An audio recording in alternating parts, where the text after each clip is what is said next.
I'm going to start this module by sharing a fairly embarrassing faux pas that I made early in my board career. I always got super nervous when it got time to get down to board business, but I desperately wanted to make a motion. I hadn't made one yet, so there I was mustering up all my courage, and I jumped on the opportunity when it presented itself. And these words actually came out of my mouth. I would like to make a movement. Instead of saying, I move, or I'd like to make a motion, I combined the two into a wonderfully inappropriate statement that had my fellow board members all glancing at me and then towards the restroom. And so it was that my illustrious career as a board member commenced. You may be asking yourself, what is parliamentary procedure? Where did it come from? Why is it important? And why do we follow it? These are all very good questions, and here are the answers. This is what Doris P. Zimmerman wrote in her book, Robert's Rules in Plain English. I'm going to read you an excerpt out of this book.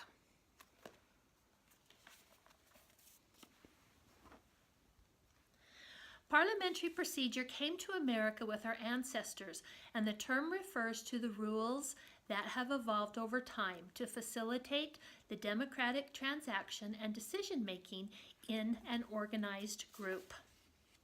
In 1801, Thomas Jefferson, while serving as vice president, saw a need for a written and uniform system of rules. So he wrote the book Manual of Parliamentary Practice that was soon adopted by the House and the Senate to prevent needless haggling over procedure. Well, during this same time, Americans began forming many different kinds of organizations, political, cultural, scientific, and so forth. Jefferson's manual was way too complex and beyond the ability of the average citizen. So in 1876, Henry Martin Robert, a practical, precise, and civic-minded engineer, put together a small book of rules specifically designed for non-legislative organizations. The first Robert's Rules of Order was an almost instant success. Today we can be part of any meeting in any state and know that the rules will be the same if Robert's Rules of Order is the adopted parliamentary authority. Parliamentary law is the basis of all constitutional governments, and parliamentary procedure protects the rights of people to join together to accomplish common goals and enables them to debate and take action in a fair manner with the least amount of controversy.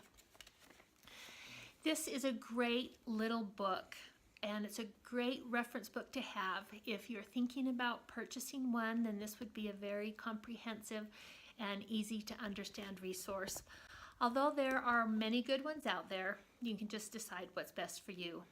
So we see that parliamentary procedure gives an organizational framework to non-legislative organizations like school boards. It's important to understand Robert's Rules of Order because they help facilitate the decision-making process we engage in during meetings. Although this is not a requirement of the MBA, it is the protocol that you will be required to follow during all meetings, either local or statewide. This module begins with 2 YouTube videos. The first one explains what main motions are and how to make them. The second introduces information about main motions, amendments, and amending an amendment. But I saved the best video for last, however, and I think that you'll get a kick out of it because it's a perfect, horrible example of what not to do. Then you will have a couple of reading assignments and conclude with a rousing game of Jeopardy!